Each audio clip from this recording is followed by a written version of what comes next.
इसकी ज़रूरत थी? इसकी ज़रूरत नहीं थी।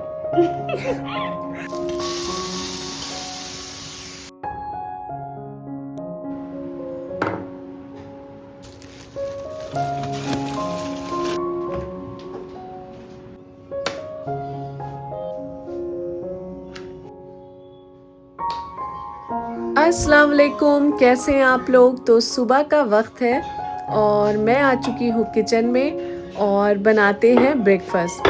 तो आज ब्रेकफास्ट में बनेंगे पराठे। तो चलिए स्टार्ट करते हैं।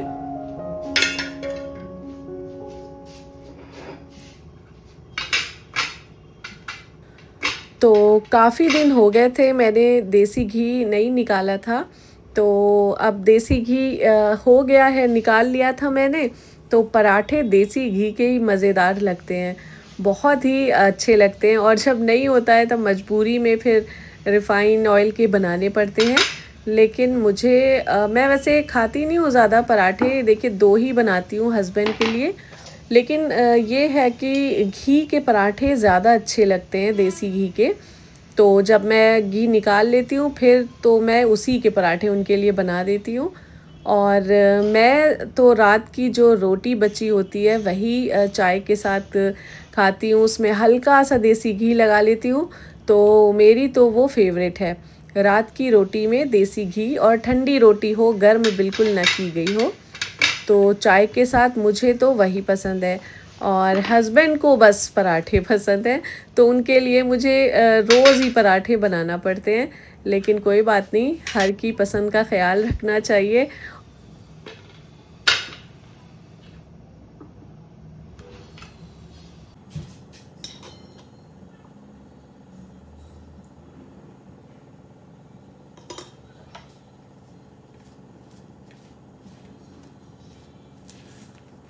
और ये तवा अब इतना हल्का हो गया है कि देखिए फ़ौरन ही इतना तेज़ हो गया ये कि पराठा डालते ही हल्का हल्का सा पराठा लग गया है। लेकिन मैंने फ़ौरन गैस ऑफ़ कर दी और पराठा जलते जलते बच गया। तो बस गैस ऑफ़ करके मैं इसे सेक लूँगी। और पता नहीं क्या है कि इतना बड़ा तवा है तो मुझसे छोड़ा ही नहीं जा रहा है, लेकिन ये बहुत हल्का हो गया है। इस पे डालते ही रोटी हो चाहे पराठा हो बिल्कुल जलने लगता है, और तवे में रेड रेड से धब्बे से भी फ़ौरन पड़ जाते हैं जले जले। तो उसको साफ़ करने में भी बहुत ज़्यादा दिक्कत आती है। तो बस अब दिल मज़बूत करके मैं इसको बस हटाने ही वाली हूँ और दूसरा तवा अब मैं इस्तेमाल करूँगी। लेकिन ये कि अंडा फ्राई करना हो तो उसके लिए ये ठीक है, तो मैं रख लूँगी। बाकी रोटी के लिए अब मैं दूसरा तवा सोच रही हूँ कि निकाल लूँ। और इस साइड में मैंने चाय भी रख दी है।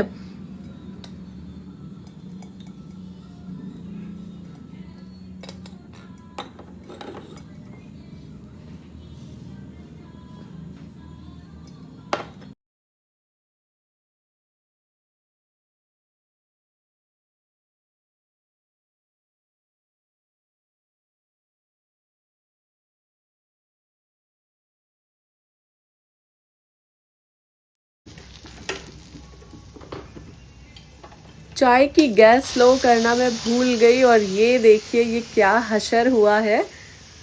बस पराठा बच गया और पूरी चाय बाहर आ गई थी। तो इस केटल में जब भी चाय बनाइए तो बिल्कुल लो फ्लेम पे। और मेरे जहन से उतर गया और मैंने आँच जो है धीमी नहीं की और चाय बॉयल हो गई। लेकिन ये है कि सारी नहीं बॉयल हुई, हस्बैंड के की चाय निकल आई थी 1 कप।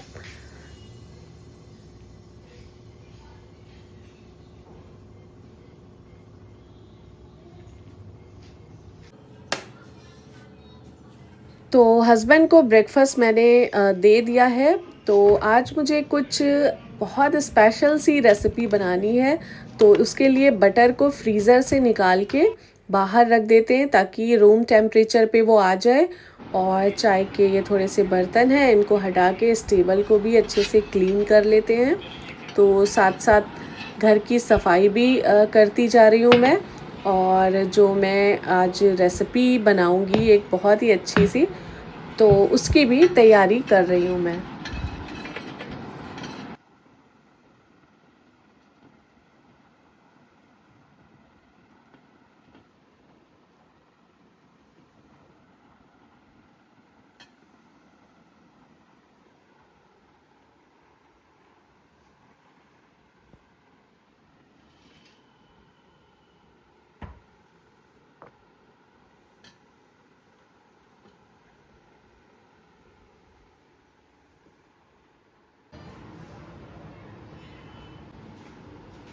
तो बटर को रखते हैं साइड में और शुगर बिल्कुल ख़त्म हो गई है तो उसको रिफ़िल कर लेते हैं।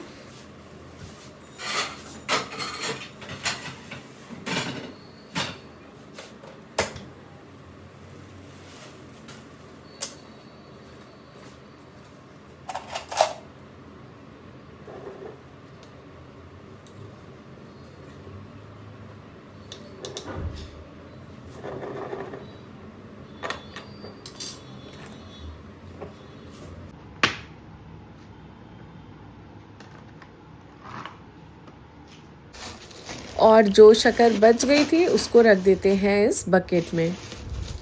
तो ये बहुत यूज़फुल बकेट है, बहुत सारा सामान इसमें आ जाता है।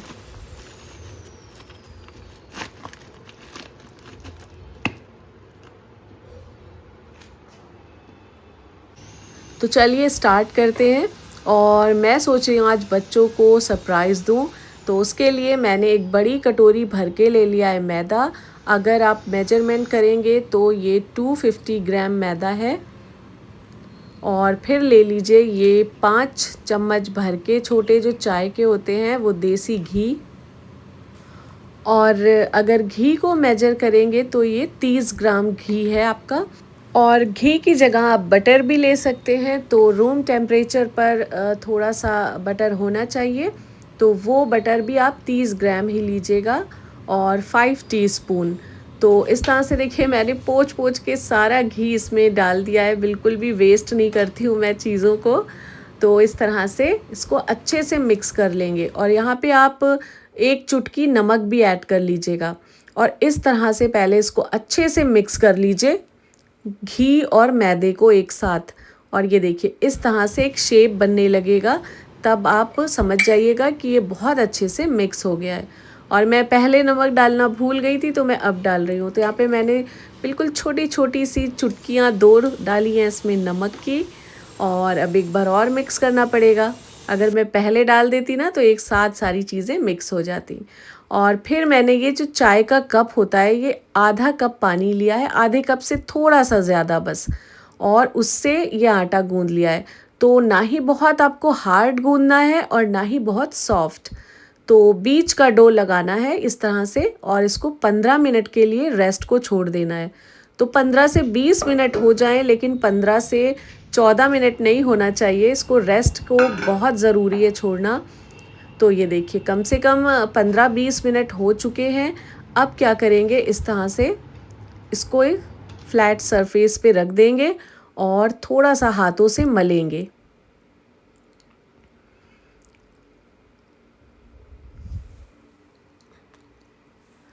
और अब इसके 2 पीस कर लेंगे और एक को रख देंगे साइड पे और दूसरे को हम क्या करेंगे अभी देखिएगा आप। तो ये बहुत ही बच्चों की फेवरेट चीज़ बन रही है। तो इसको थोड़ा सा स्क्वायर शेप देने की कोशिश करेंगे। ज़रूरी नहीं है कि बिल्कुल परफेक्शन के साथ ही हो, लेकिन हल्का फुल्का हाथ से दीजिए और फिर इस तरह से बेलन से। तो जितना पतला ये बेल पाए उतना आप बेल लीजिए इस तरह से। तो ये देखिए थोड़ा सा टेढ़ा मेढ़ा है लेकिन स्क्वायर सा लग रहा है। और अब हमारा जो बटर है वो काफ़ी हद तक मेल्ट हो चुका है। तो इस तरह बहुत ज़्यादा मेल्ट भी नहीं करना है, जैसे मेरा बटर का टेक्सचर है वैसे ही रखना है आपको। और इसको अच्छे से इस शीट पे आपको स्प्रेड करना है, हर एक कोने में, कोई भी कोना छूटना नहीं चाहिए। और बटर लगाने में बिल्कुल कंजूसी नहीं करनी है, बहुत अच्छे से इसमें स्प्रेड करना है।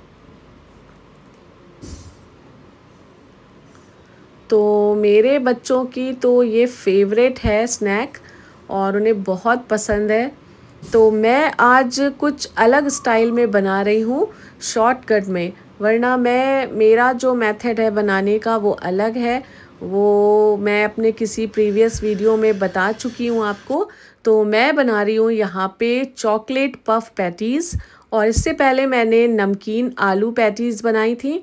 तो वो मेरा पुराना मेथड है, लेकिन ये शॉर्टकट है।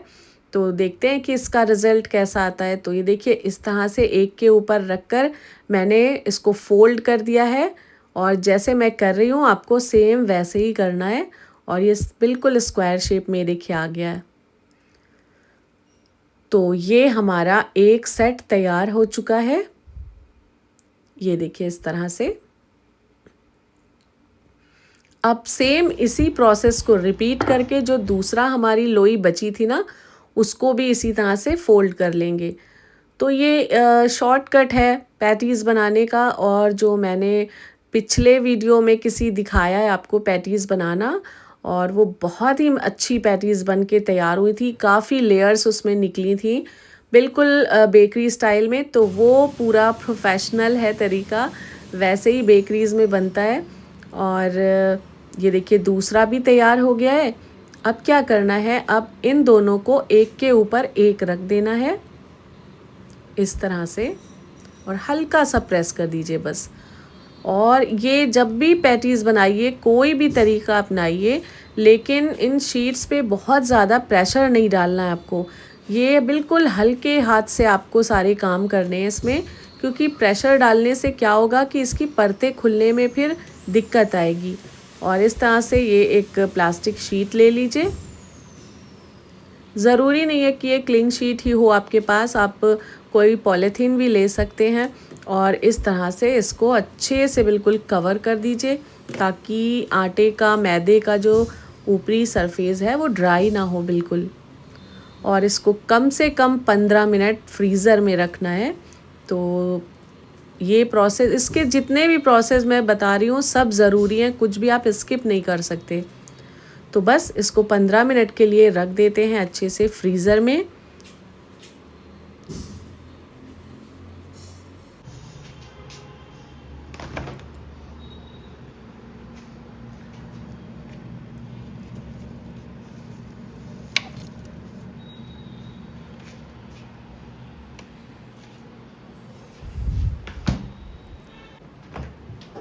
और 15 मिनट हो चुके हैं, तो इसको अब निकाल लेते हैं बाहर।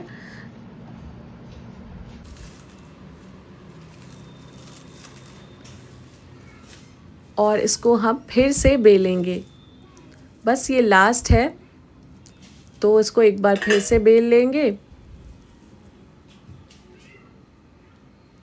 ये देखिए, तो बहुत ज़्यादा प्रेशर करके मत बेलिएगा, हल्के हल्के करिएगा, टाइम लग जाए भले, लेकिन प्रेशर डालेंगे ना तो परतें खुलेंगी नहीं बिल्कुल। तो इस तरह से इसमें एक बार बटर और लगा लेंगे पूरा अच्छे से, और इसको फोल्ड कर देंगे। लेकिन इस बार इसको दूसरे स्टाइल में फोल्ड करना है।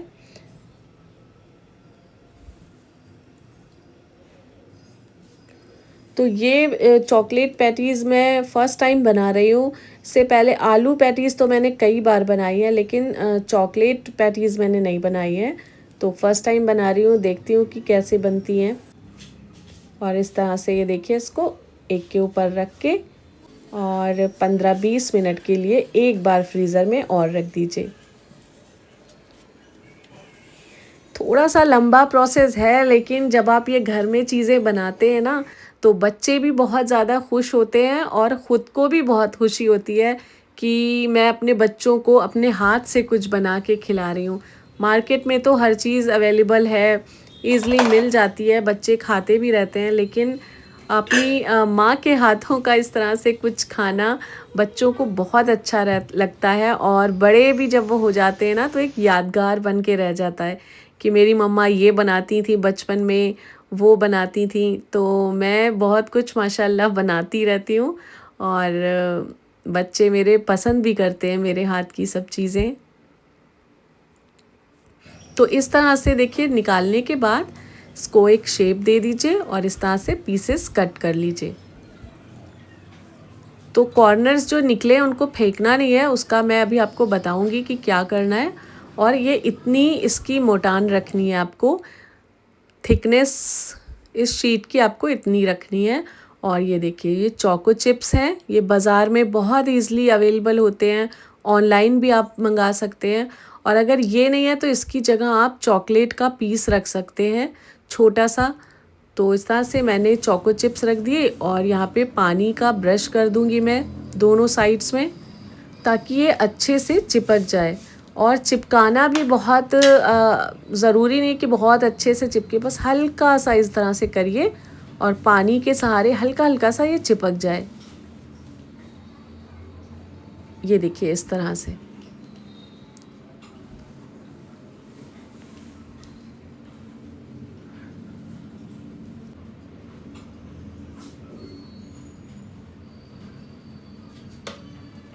तो ये देखिए हमारी जो चॉकलेट पैटीज़ हैं वो बनके तैयार हो गई हैं और ट्रे में इनको प्लेस कर लेंगे अब।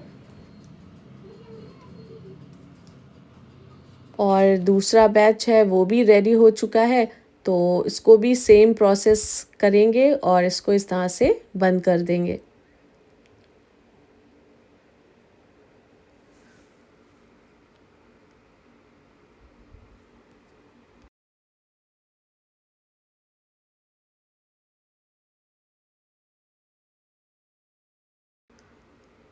और ये जो बचा था डो हमारा, जो एक्स्ट्रा निकला था पार्ट, तो उसमें मैंने चोको चिप्स डाल के इस तरह से रोल बनाया, बीच से कट किया और थोड़ा सा फ्लैट किया। तो बस इसको भी रख देंगे और ये भी बन जाएंगे हमारे। ओटीजी को 200 पे मैंने प्री हीट कर लिया है और 20 मिनट्स के लिए इसको 200 पे करेंगे और 10 मिनट्स के लिए 160 पे। और ये देखिए बन के तैयार है और बच्चों ने वीडियो बनाने ही नहीं दिया। मैं आके थोड़ा आराम कर रही थी और बच्चे सब खा पी के बिल्कुल फिनिश कर चुके हैं। ये 2 बची थी इकलौती, तो मैंने इनका वीडियो बना लिया। और फिर आ गई थी मेरी बेटी की फ्रेंड। इसकी ज़रूरत थी? इसकी ज़रूरत नहीं थी एक्चुअली। अभी बंद कर तू। नहीं, he is going toilet, he is going toilet. लीजिए लीजिए लीजिए लीजिए, आप भी। नहीं, हम तो ले रहे हैं, आप लीजिए।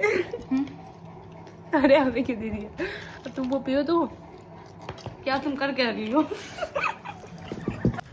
और आज इनकी पसंद का डिनर नहीं बना था, तो ये देखिए इन्होंने बाहर से कबाब, शीरमाल, इनको बहुत पसंद है माशाल्लाह से, तो इन्होंने ये मंगाए। और ये कबाब भी बहुत अच्छे होते हैं, चिकन के कबाब। तो मुझे तो खैर इतना ज़्यादा शीरमाल नहीं पसंद है, लेकिन इनको बहुत पसंद है। तो बस ये अपना डिनर, स्पेशल डिनर एंजॉय कर रही थी। तो बस इस व्लॉग को भी यहीं एंड करते हैं। मिलते हैं नेक्स्ट व्लॉग में। अल्लाह हाफ़िज़।